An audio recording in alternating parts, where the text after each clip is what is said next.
Okay, good. Well, welcome. We'll see you here again soon. Well, you haven't made it to the first one. Tonight's special, we've got our first screening of the Royal for Your Feet. So this is a Hamilton premiere.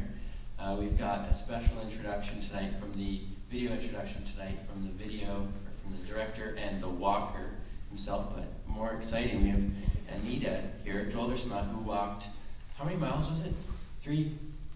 2,000 miles through Hamilton, every block and every street. So that's kind of an accomplishment. And she's here to do a little talk about that before the screen. So, Anita. Thanks, and thanks for the opportunity. I walked every street in Hamilton. I'm a walker like Matt, but again, not as far. It was about 2,000 miles. I started last September of 2014 on a Labor Day when I decided to go for a walk. And I put on some shoes, didn't put on the right shoes. I put on some socks. No, I didn't put any socks on. I didn't take any water. And I went around the block, and about halfway I wanted to quit, but I still had to get home. So I slogged my way home and thought, I hated it. I hated it. I hated it. And I decided that I would keep going for a little while, and I didn't know how long I was going to do it, but I was going to keep going. And I walked around the block, hated it. Once, about 2 weeks later, I'm walking down the same street on the way home on Acadia, and I see two women in a front yard. And the one woman is getting into a car and leaving, and as she leaves, she passes by me, rolls down the window and says, "Keep it up, keep it up." And I thought, how nice was that? That was so encouraging. So when I got a little bit past the lady who she said goodbye to, I said, "You have to tell her how encouraging that was for me, because I really appreciate it, so let her know." And she said, "I'm a walker too, and we can use all the encouragement we can get." And I said, "You don't understand, I am not a walker, and this is hard for me." And she said, "You keep it up, you can do it." And the next morning I woke up and I was a walker. So it was a nice way to get my heart involved. Now, I didn't start out deciding to walk every street in Hamilton. I started out walking in my neighborhood, and how it became a project is I've got a little bit of OCD, a little bit of obsessive compulsive disorder, and it's quirky fun OCD. It's not psychiatrist worthy OCD. It's just quirky fun. And whenever I would walk, I thought, I'm on this street before. Yes, no, yes, no. So I started keeping track, and as I kept track, I noticed that some of the streets didn't get filled in, and it bothered me. They looked so lonely. So I filled them in, and then I kept going until I got to the edge of the mountain. And that took about 2 years. And wouldn't you know it, I always wanted to thank that lady. And all those 2 years, I kind of walked past the house, but I couldn't remember exactly which one it was. Maybe, no. And I wasn't about to start knocking on doors saying, "Hey, did you say something to someone once about walking?" And never did get around to it. And then I was walking home one day about 2 years later, and I saw two women on a driveway, and I thought that could be them. So I walked up to her and I said, "Are you a walker?" And she said, "Yes, I am." And it took very little conversation before I figured out that, yes, she was the one who had said encouraging words to me. So I got a chance to thank her, which was really neat. And she didn't realize that the words that she said earlier had, basically changed my life. But it was really neat to have that chance to say thank you to Barb from Acadia Drive. So, let me see. When I finished the Hamilton Mountain, I decided to take on downtown. Now, I didn't know downtown very well, but I got to know it very well on my feet. I saw the North End, which I hadn't seen before. I got to go down the beach strip, which I've never been, and it was hard finding the boundaries because Hamilton is what is Hamilton?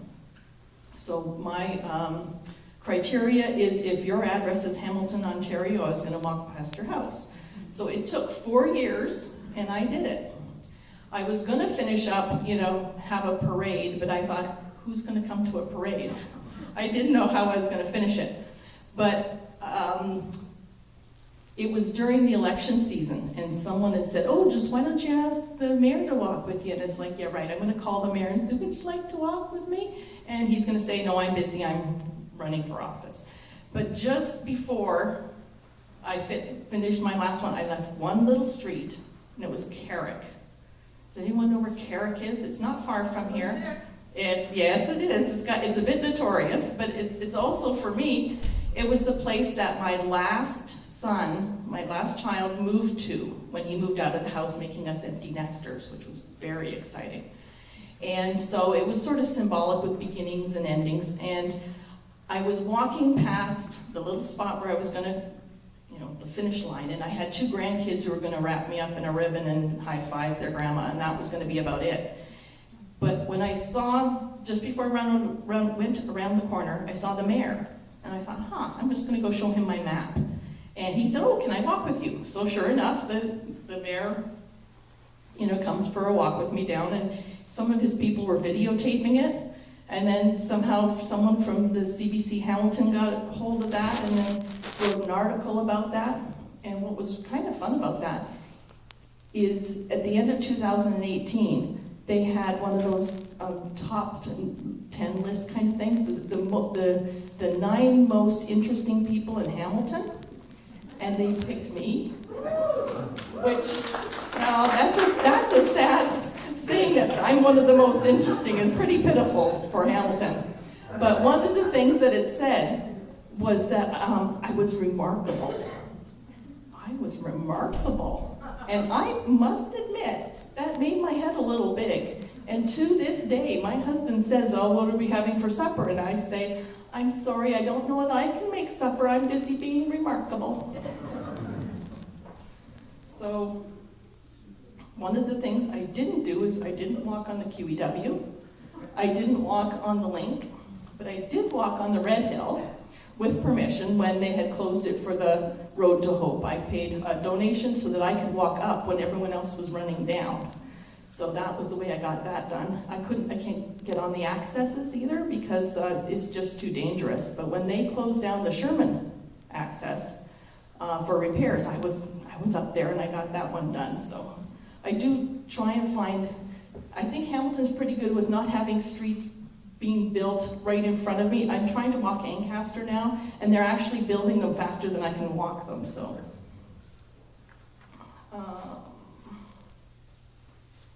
Now, right now, people had asked what I was going to do at the end of this.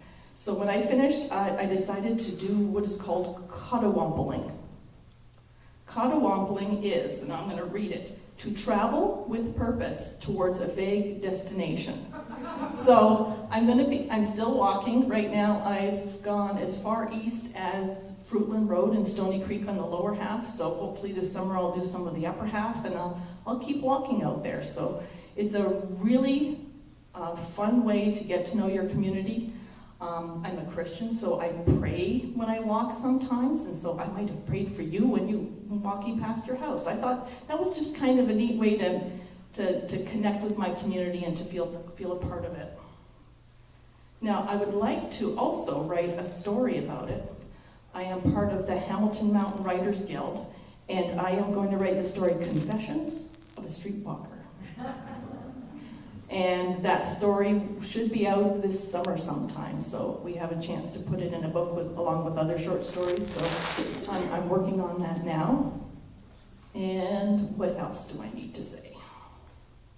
I wore out a pair of shoes. I sweat an awful lot. Did I lose weight? No, not really.